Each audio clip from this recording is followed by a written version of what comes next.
Menurut Ibu Kurnia, pertemuan di Solo 8 Januari itu pertemuan rahasia, kemudian bocor atau bagaimana? Absolutely, itu rahasia. Dan dia tahu ya, kalau perang sedang genting-gentingnya, kita datang kepada musuh seperti sedang menyerahkan leher kita, maka itu saya mau mengatakan seperti pertemuan itu mungkin aib lah begitu kan. Itu pantang dilakukan. Kalau tidak mau dikatakan wilayah haram begitu. Kenapa? Karena nggak boleh seperti itu, kecuali dia berangkat ke sana sepersetujuan dan sepengetahuan kami. Kami sudah minta izin kepada pembina, ya kan, dalam rangka apa itu begitu. Silahkan, nggak apa-apa, ya kan. Terutama misalnya urusannya kepada kesehatan dan segala macam.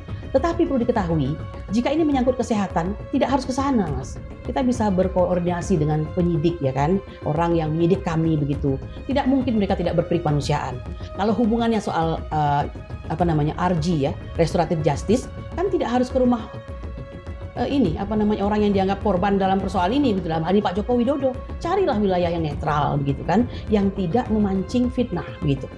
Jadi yang dilakukan menurut saya ya itu diam-diam, kami tidak tahu apa-apa, dan itu pasti dalam pikiran saya akan mengagetkan Habibana. Oke, apa reaksi Habib Rizik? Enggak, saya tidak pernah ada komunikasi dengan Habib ya. Tapi memang ada yang menanyakan ke saya tentang apakah kami tahu begitu. Ya kita apa adanya, kita nggak tahu apa-apa.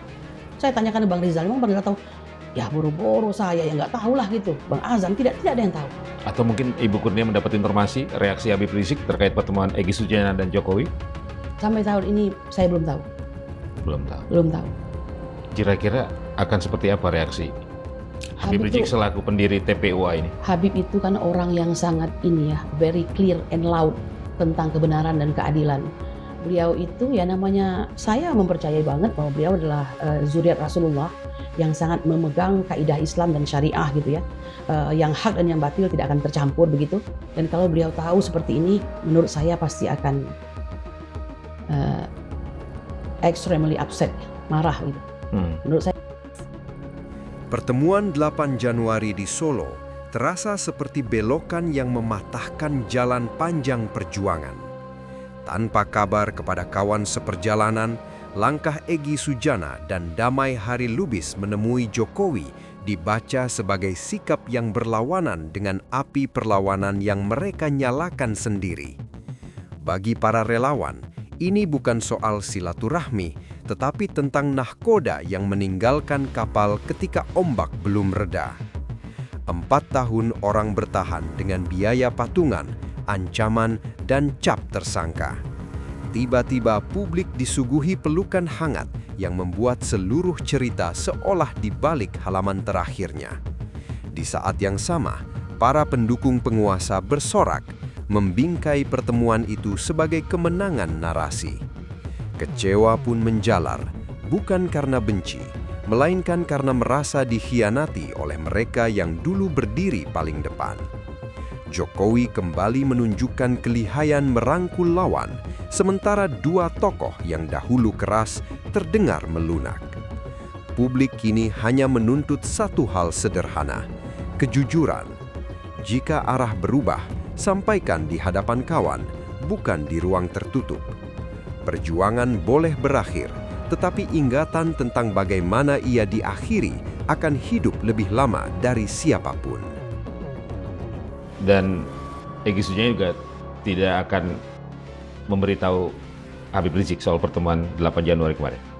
Saya tidak tahu dia akan memberitahukan atau tidak, tapi yang pasti tiba-tiba kami menerima surat pemecatan, walaupun bukan surat ya, pemberitahuan sikap terhadap beberapa orang yang dia anggap sudah terjadi disharmoni, tidak ada komunikasi. Bahkan untuk saya paling panjang tuh. Jadi Kurnia ini dianggap tidak obey atau tidak patuh, ya, kemudian lebih cenderung kepada tim yang sana, katanya begitu kan. Maka ini tidak lagi bersama-sama gitu. Oke. Menurut Ibu Kurnia, apa yang dilakukan oleh Egy Sujana menemui Jokowi itu sebuah pengkhianatan dalam perjuangan? Ini ada surat Al-Hud ya. Surat Hud 112. Allah tuh memerintahkan kita untuk istiqomah di jalan yang benar, sebagaimana kami telah perintahkan kepadamu.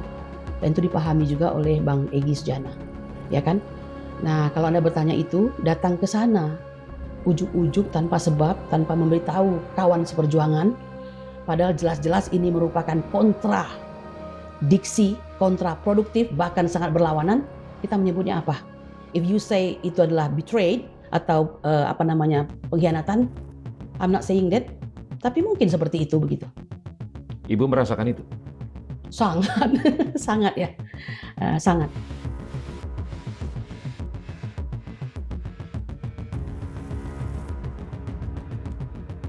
Sangat menyakitkan ya?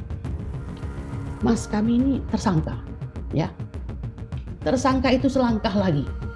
Tapi kami bangga, tersangkanya bukan karena korupsi, ya, bukan karena menyakiti orang, bukan karena yang lain-lain begitu. Madilog itu dalam salah satu pembicaraannya pernah mengatakan, jika bertanya saja dianggap sebagai penghinaan, jika menyaksikan dianggap sebagai pencemaran nama baik, kita ini sebenarnya sedang berada di zaman apa? Padahal menyaksikan, bertanya, memastikan itu sesungguhnya adalah suatu tabir yang membuka misteri akan pengetahuan, ya kan, seperti itu. Nah, jadi saya ingin menyampaikan bahwa Bang, kita ini sama-sama berjuang loh, hampir 4 tahun begitu, ya kan? Dan pro bono, benar-benar dari hati kita sendiri. Berjuang luar biasa tanpa harus diberitahu, tinggal ngomong hari ini kita sidang ya, datang tuh. Tidak perlu berpayah-payah untuk menyampaikan. Tahu di situ tidak ada uangnya, tahu di situ mengandung resiko, kita jalani. Saya kira Bang Egy kurang sabar saja dalam hal ini gitu. Anda harus percaya pada Allah sebagaimana yang Anda ajarkan kepada kami. Istiqomah, dan itu berat. Retakan di TPUA bermula ketika tim TAK hadir membawa pola kerja lebih terstruktur. Sebagian memilih bergabung, sementara Egy Sujana merasa ditinggalkan hingga berujung pada surat pemecatan terhadap Kurnia dan beberapa kawan. Perbedaan strategi berubah menjadi saling curiga, seolah konflik internal lebih mendesak daripada tujuan awal perjuangan. Di luar itu, bayang Jokowi tetap terasa.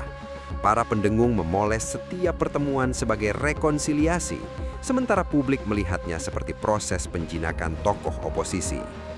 Damai Hari Lubis dan Egy yang dulu lantang kini terdengar melunak, memunculkan tanda tanya, kelelahan karena usia dan sakit, trauma penjara, atau memang daya tarik kekuasaan yang pandai mengakuisisi lawan. Pemecatan di TPUA akhirnya dibaca sebagai simbol perubahan arah. Relawan yang bertahun-tahun berjuang merasa kehilangan kompas moral, sementara Termul bersorak merayakan narasi baru. Publik mencatat satu ironi, mereka yang memulai genderang justru tampak paling cepat menurunkannya. Apakah Ibu Kurnia merasa hari ini Ibu dan kawan-kawan seperti sedang berada di kapal yang nyaris karam kemudian ditinggalkan nakoda?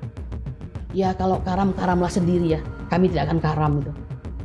Saya tahu ya, kita ini sebenarnya belum menemukan mapping yang sebenarnya dalam perkara ini begitu, karena ini banyak politisnya begitu kan. Saya mula-mula perkara ini saya agak marah kepada Allah, padahal itu nggak boleh ya. Mengapa saya ya Rob? Saya mencintai umatmu yang lain, saya membantu mereka begitu, kenapa saya yang dipilih? Tapi seiring waktu, Allah tuh mengajarkan tidak tiap hari kami itu menderita. Ada harinya kami bisa tertawa bersama dengan sesama tersangka ya. Lalu kami mentertawakan nasib kami begitu, makan bersama gitu kan. Pada saat kami meeting, merencanakan besok kita mesti ngapain, besok kita akan melakukan ini di depan Polda dan segala macam itu ada kebersamaan. Jadi mungkin secara kurang lebih keterbatasan kami, kebebasan kami dibatasi ya, karena memang demikianlah sifatnya pidana begitu. Tetapi dari sisi lain Allah memberikan banyak sekali hikmah kepada kami begitu. Nah, jadi kalau itu kami rasakan, saya tidak tahu Bang Egy merasakan apa begitu. Kekecewaan di basis pendukung terasa nyata. Emak-emak dan relawan yang bertahun-tahun berdiri di garis depan merasa kepercayaan mereka runtuh begitu arah sikap berubah. Egy yang dulu dianggap simbol keberanian, kini dipandang menjauh dari jalan yang ia nyalakan sendiri. Sementara alasan sakit dan kelelahan dinilai tak sepenuhnya menjawab tanda tanya publik. Kurnia dan kawan memilih tetap berjalan tanpa bergantung pada satu figur.